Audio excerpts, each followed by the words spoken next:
Muy buen día a todos, espero que se encuentren muy bien. Esta clase está dirigida a los alumnos de robótica. El tema del día de hoy es la cinemática directa y la cinemática inversa. Para los alumnos que ya tienen experiencia, pues ya podrán reconocer esta configuración. Esta configuración se le llama configuración Stanford. Existen variantes donde la muñeca esférica está conectada hacia arriba, pero en este caso yo elegí esta peculiar configuración. Como podrán darse cuenta, los 3 primeros grados de libertad corresponden a un robot esférico. ¿Por qué se llama esférico? Porque si yo muevo las 3 primeras variables articulares en todas las posiciones posibles, describe una esfera.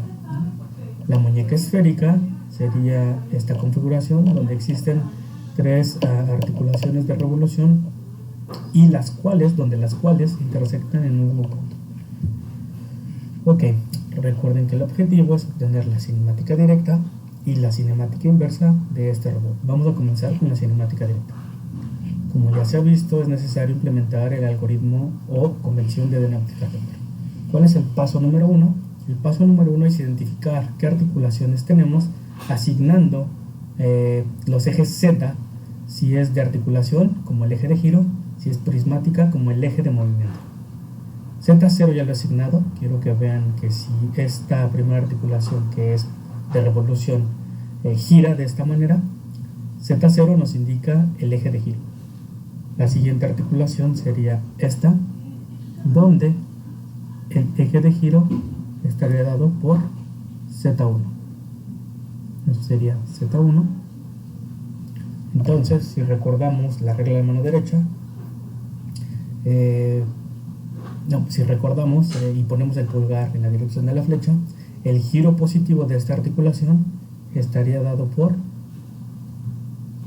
esta variable articular. Si aquí ya dibujé θ1, aquí tendría θ2. La siguiente variable articular es prismática. La variable articular sería de 3. Por lo tanto, tendría que asignar Z2 en la dirección de desplazamiento. Y esto sería Z2. Aquí hay que tener en cuenta que la distancia de 3, que es la variable articular, sería toda esta distancia.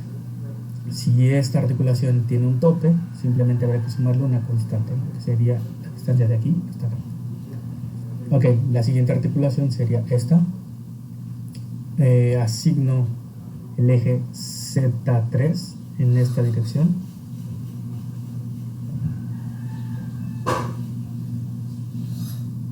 Esto sería efectivamente Z3. Si pongo mi pulgar en la dirección de la flecha, quiere decir que el eje de giro positivo para esta articulación estaría dado de esta manera. Y esta articulación sería θ4. Siguiente articulación, Z4, yo la puedo poner saliendo, estaría en esa dirección. Por lo tanto, el eje de giro positivo, si yo pongo mi pulgar en la dirección de la flecha, sería de esta manera. Y eso sería θ5.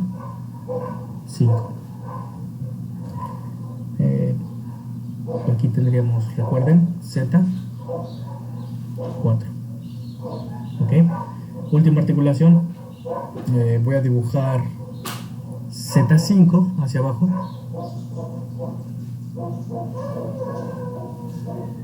Ahí está. Eso sería Z5. Y si pongo mi pulgar en la dirección de la flecha, el eje de giro positivo sería de atrás hacia enfrente, de esta manera. Y esa sería la variable articular θ6. Ahí está. Perfecto. Ya hemos identificado cada articulación, θ1, θ2, D3, θ4, θ5 y θ6. El siguiente paso, ¿cuál es? Pues simplemente tenemos que asignar los orígenes. El origen del sistema base ya está dado. Esto sería O0. El origen inerte o base. El origen O1. Recuerden que tiene que ser en el punto donde se intersecta Z0 y Z1. En este caso aquí quedaría O1. ¿Dónde quedaría O2? Pues nuevamente es la intersección común entre Z1 y Z2. Aquí quedaría O2. ¿Dónde quedaría O3? Aquí tiene que ser la intersección de Z2 y Z3. Pero ¿qué pasa aquí? Z2 es paralelo, de hecho es colineal a Z3. Vean, esta es la línea de acción de Z2 y por aquí pasa Z3. Por lo tanto, en este punto, al cual vamos a llamar centro de la muñeca, o C, estará el centro del origen, O3. O C tendrá O3. Recuerden que este punto es O C. ¿Dónde quedaría O4? Nuevamente quiero que vean que O4 es la intersección de Z3 y Z4, que sería nuevamente en este punto. Por lo tanto, en OC vamos a tener O3 y también vamos a tener O4. ¿Qué pasa con el sistema O5? Es la intersección común entre Z4 y Z5. Por lo tanto, sería el mismo punto. ¿Qué podemos concluir aquí? Pues quiero que vean que en la muñeca esférica los orígenes O3, O4 y O5 están en el centro de la muñeca OC. Ok, perfecto. ¿Cuál sería el siguiente paso? Una vez que hemos ubicado los orígenes, tenemos que ubicar los ejes X. El eje X0 ya está puesto de esta manera, ya no hay mucho que hacer ahí, pero ¿qué pasa con X1? X1 tiene que ser la normal común tanto a Z0 como a Z1. Por lo tanto, el eje X1 tendría que estar en esta dirección.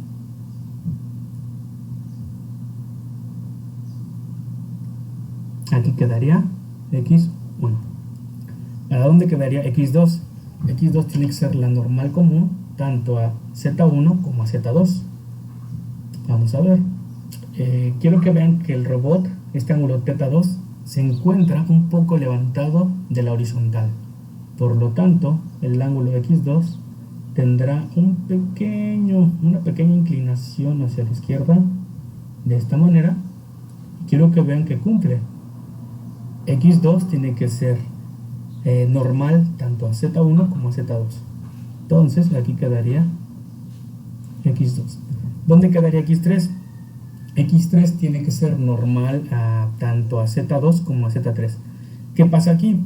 Pues quiero que vean que Z2 y Z3 son colineales, por lo tanto X3 lo podemos poner en cualquier dirección. Yo recomiendo que se ponga hacia arriba. Por lo tanto, X3 tiene que ser paralelo en condiciones iniciales a X2, aproximadamente. Aquí quedaría X3. ¿Dónde quedaría X4? X4 tiene que ser normal común tanto a Z3 como a Z4. Existen dos soluciones, una es que vaya hacia arriba y otra es que vaya hacia abajo. Yo lo voy a poner hacia arriba. Ahí está. ¿Qué significa esto? Vean que X4 será el movimiento que existe en θ4. Entonces, cuando θ4 en condiciones iniciales diferentes de 0, X4 empezará a moverse, de tal manera que X4 se separará de X3 hacia acá. Ok, ¿hacia dónde pondríamos X5? X5 tiene que ser normal común tanto a Z4 como a Z5.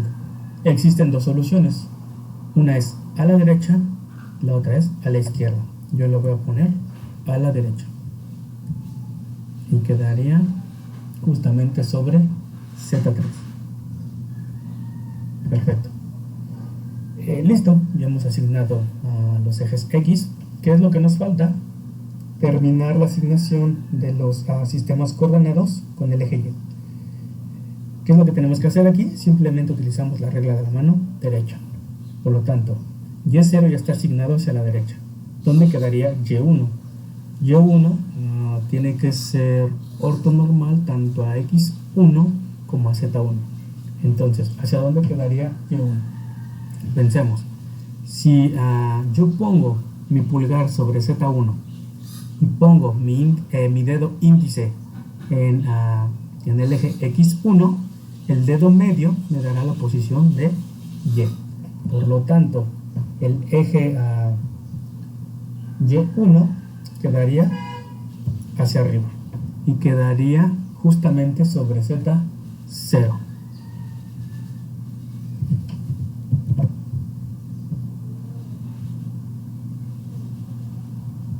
¿Hacia dónde quedaría Y2? Y2, siguiendo la regla de la mano derecha, ubiquemos X2, Z2. Pongo el pulgar en Z2, pongo a mi dedo índice en el eje X2. ¿Dónde quedaría el dedo medio? El dedo medio quedaría justamente aquí sobre Z1. Entonces voy a escribir aquí Y2. ¿Para dónde quedaría Y3? Vamos a ubicar Z3 y X3. X3 está para arriba, Z3 está a la derecha. Pongo mi dedo pulgar en Z3, mi dedo índice en X3. Por lo tanto, hagan el ejercicio con su mano derecha. El eje Y3 estaría justamente sobre Z4.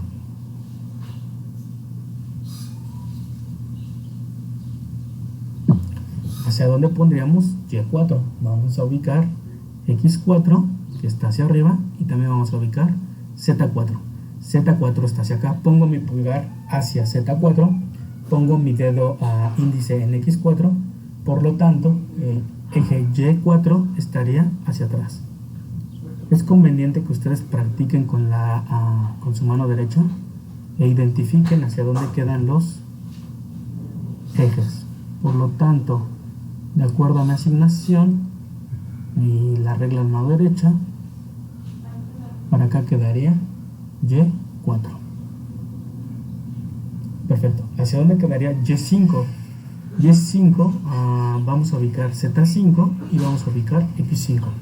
Pongo mi pulgar sobre X5 y pongo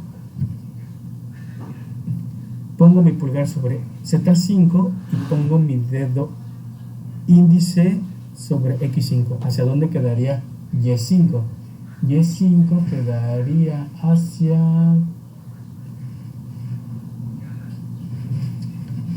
acá, ¿no? Es el mismo caso. Entonces acá quedaría Y5. ¿De acuerdo? Hagan el ejercicio. Pongan entonces su pulgar en Z5, su dedo índice en X5 y el dedo medio quedaría hacia acá. Listo. ¿Cuál es el siguiente paso? El siguiente paso es asignar el sistema coordenado del efector final. A menos que se indique una orientación específica, lo que se recomienda es que se copie el eje Z5 en Z6. Por lo tanto, en este punto, el centro de nuestra pinza quedaría el centro O6, ¿no? El origen O6 o el centro de nuestro efector final. ¿De acuerdo? Entonces, yo les recomiendo que Z5 lo tomen y lo pongan de manera paralela a Z5. Siguiendo el Denavit, ¿qué es lo que pasa? Si esto es Z6, recuerden que para asignar X6 tiene que ser normal común tanto a Z5 como a Z6. Z5 y Z6 son colineales. Yo puedo asignar X6 en cualquier dirección. Yo lo recomiendo que lo asignen paralelo a X5. ¿Por qué? Porque en condiciones iniciales, teta 6, cuando vale 0, X6 estaría empalmado con X5. Para nosotros sería más fácil identificar cuál sería la posición inicial del robot cuando teta 6 vale 0. Ok, por último, Y6. Si pongo mi pulgar en Z6 y mi dedo índice en X6, el dedo medio quedaría saliendo y sería paralelo a Y6. Por lo tanto, aquí sería paralelo a Y5. Esto sería Y6. Entonces, básicamente lo que hacemos es copiar el sistema inmediato anterior, que sería el sistema 5. Perfecto. Ya hemos asignado cada uno de los sistemas coordenados del Denavit-Hartenberg. ¿Qué es lo que sigue ahora? Tenemos que determinar cuáles son los parámetros del Denavit-Hartenberg. Recordemos que por cada variable articular, más bien, entre cada sistema coordenado existirán dos distancias y dos ángulos. ¿Qué es lo que tenemos que hacer ahorita? Armar nuestra tabla de parámetros de Denavit. Voy a armar aquí en esta parte una tabla donde del lado izquierdo vamos a poner las variables articulares, empezando por la primera, la segunda, la tercera, la cuarta, la quinta y la sexta. ¿Qué es lo que vamos a poner aquí? Las distancias A de I, la distancia B de I, el ángulo de torsión alfa y el ángulo de giro teta. Okay. ¿Cuánto vale A1? A1 es la distancia que existe entre el sistema O0 y O1. Vean, aquí están dos sistemas.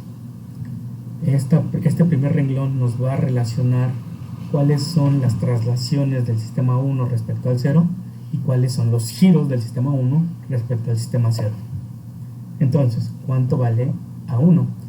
A1 es la distancia de O0 a O1 moviéndonos sobre X1.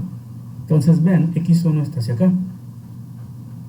¿Qué distancia necesito recorrer sobre X1 para llegar de O0 a O1? 0. Ok, primer parámetro, 0. ¿Cuánto vale de 1? Como consejo, si ustedes ven que O1 y O0 no están exactamente centrados, o están empalmados, o no están empalmados, quiere decir que una de estas dos distancias es muy posible que sean diferentes de 0, ¿no? Si A1 fue 0, es muy probable que D1 sea diferente de 0. Por lo tanto, D1 es la distancia de O0 a O1 moviéndome sobre Z0. Entonces, me pongo aquí y veo qué distancia recorro sobre Z0. Toda esta distancia sería D1. Más adelante le daremos un valor a D1. ¿Cuánto vale alfa 1? Alfa 1 es el ángulo de torsión y es el ángulo que existe entre Z0 y Z1. Z0 está hacia arriba, Z1 está hacia acá. La regla nos dice que pongamos el dedo pulgar en X1. Pongan su pulgar en X1, inicien el giro en Z0 y básicamente ese ángulo alfa 1 sería este ángulo. ¿De acuerdo? Ese ángulo sería alfa 1. Esos son los ángulos que suelen causar mucha confusión. En este caso tiene un valor, ¿no? Quiero que vean que dada la configuración, si yo inicio el giro en Z0 y acabo en Z1, el ángulo es 90 grados. Ok. ¿Cuánto vale θ1? θ1 es una variable articular. ¿De dónde a dónde se mide θ1? θ1 se mide desde X0 hasta X1. Pongo mi pulgar en Z0, mis dedos inician aquí el giro, giro mi mano y termino en X1. En esta instantánea de este robot, θ1 aproximadamente vale 45 grados. No pierdan de vista eso, ¿no? Recuerden que θ1 es una variable articular la cual nos va a permitir describir el movimiento cinemático del robot. Por lo tanto, es variable.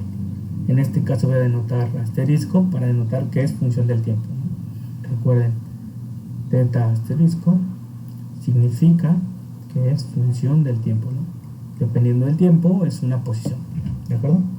Ok, ¿cuánto vale A2?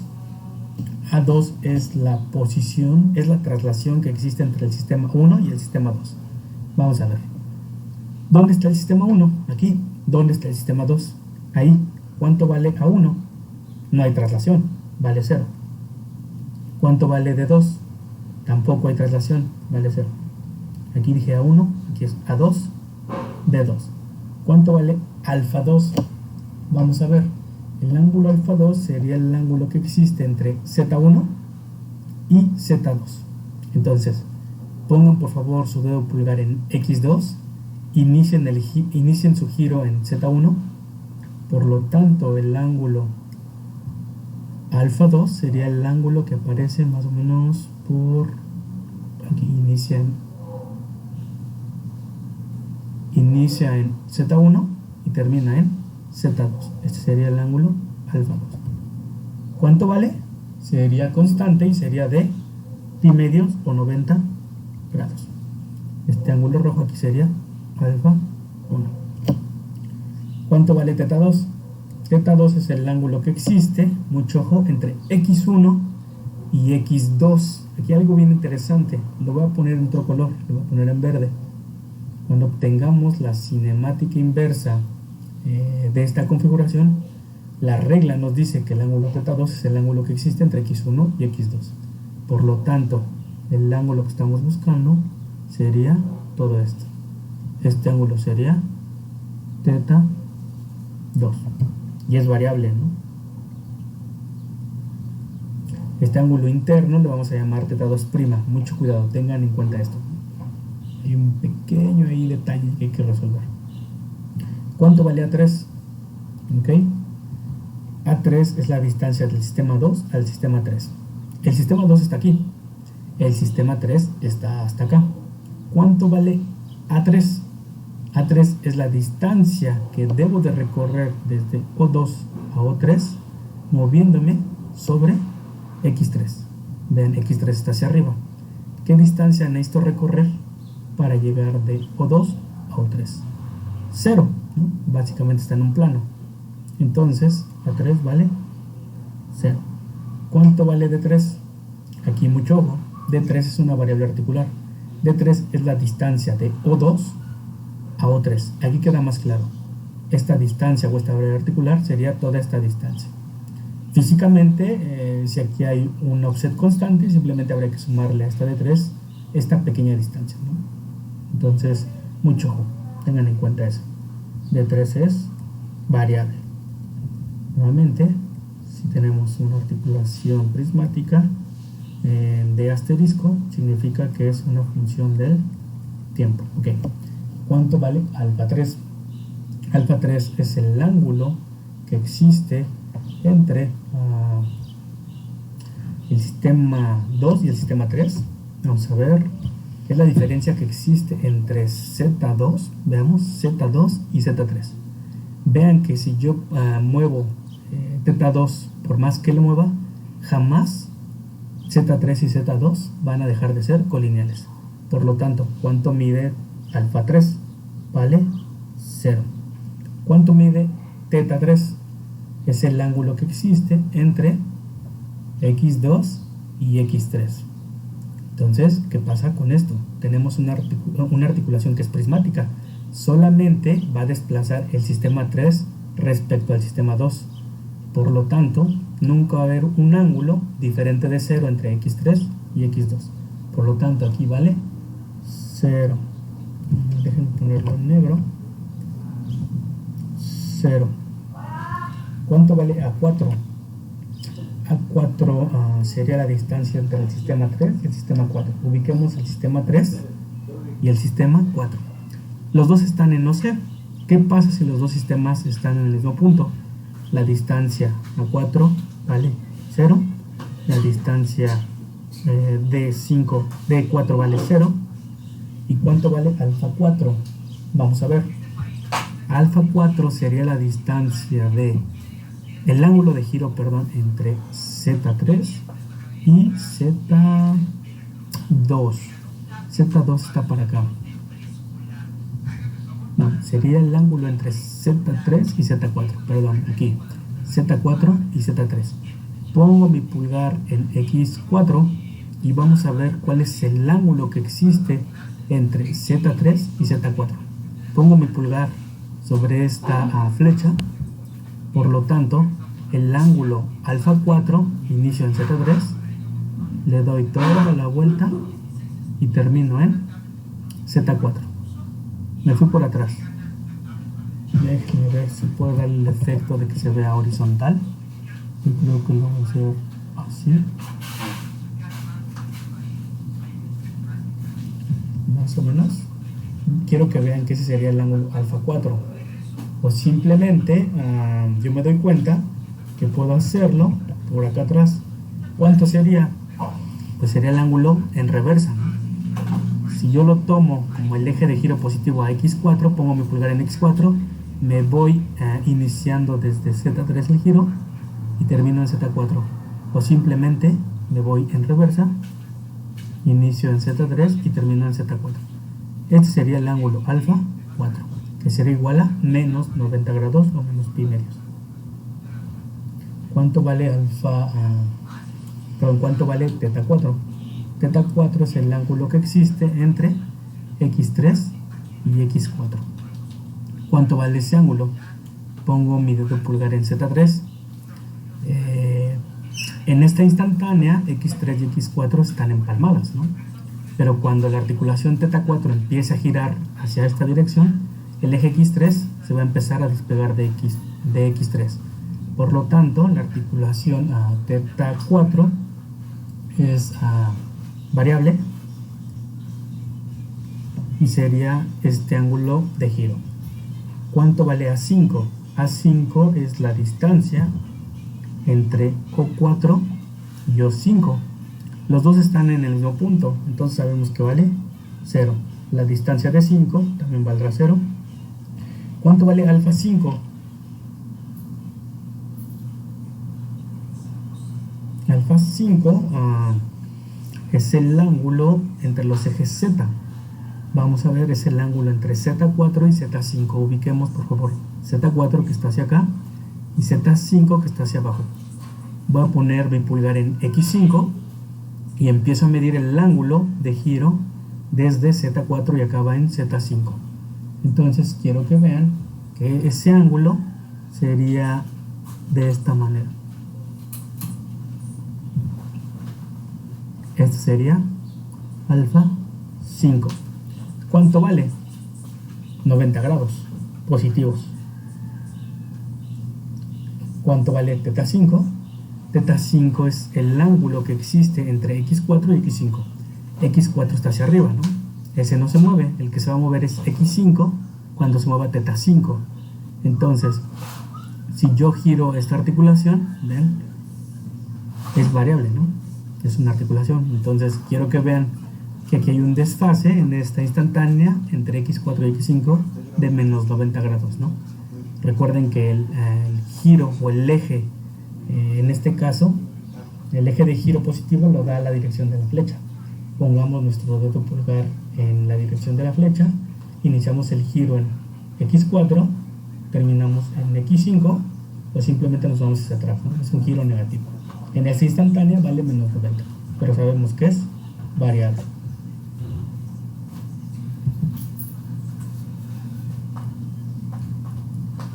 ¿Cuánto vale A6? A6 es la distancia entre el sistema O5 y el sistema O6. O5 está aquí en OC, O6 está aquí.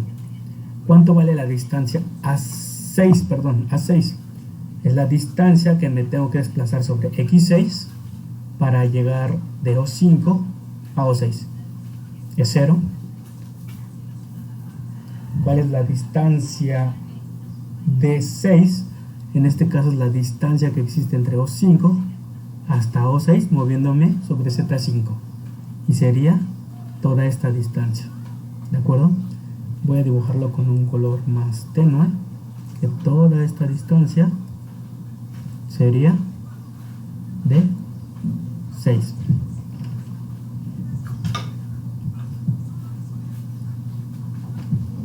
Después le vamos a dar un valor a de 6. ¿Cuánto vale alfa 6? Recordemos que asignamos de manera paralela, es decir, casi tomamos el sistema 5 y lo trasladamos al sistema 6. Por lo tanto, ¿cuánto valdría alfa 6? Alfa 6 es el ángulo que existe entre Z5 y Z6.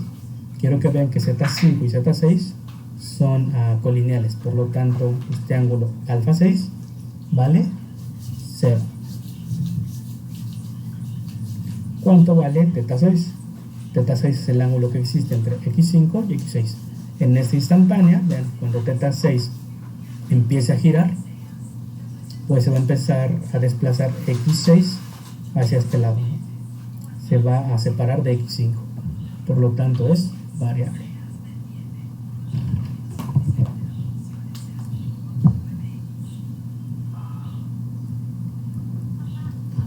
¿Qué es lo que tendríamos que hacer a continuación? Ya obtuvimos los parámetros del Dynavit-Hardenberg, ¿no? Entonces, ¿qué es lo que tenemos que hacer? Lo que tendríamos que hacer a continuación es programar en MATLAB las matrices 0H1, 1H2, 2H3, 3H4, 4H5 y 5H6. Recuerden que cada una de estas matrices estará en función de cada uno de estos 4 parámetros. Por ejemplo, 0H1 estará en función de estos 4. 1H2 estará en función de estos 4, etc. ¿Qué pasa si realizamos la multiplicación de esta manera? Pues vamos a obtener la matriz 0H6, donde, como bien sabemos, la matriz 0H6 tendrá una matriz de rotación de 3×3, un vector de traslación de 3×1, el cual nos dará la traslación del sistema 6 respecto al sistema 0, es decir, este punto tendrá una traslación respecto a O0, pero el sistema O6 también tendrá una orientación. Entonces, una vez que hemos obtenido la cinemática directa, podemos obtener la cinemática inversa. Esto sería todo por este video. En el siguiente video utilizaremos un concepto que se llama desacople cinemático. Hasta luego.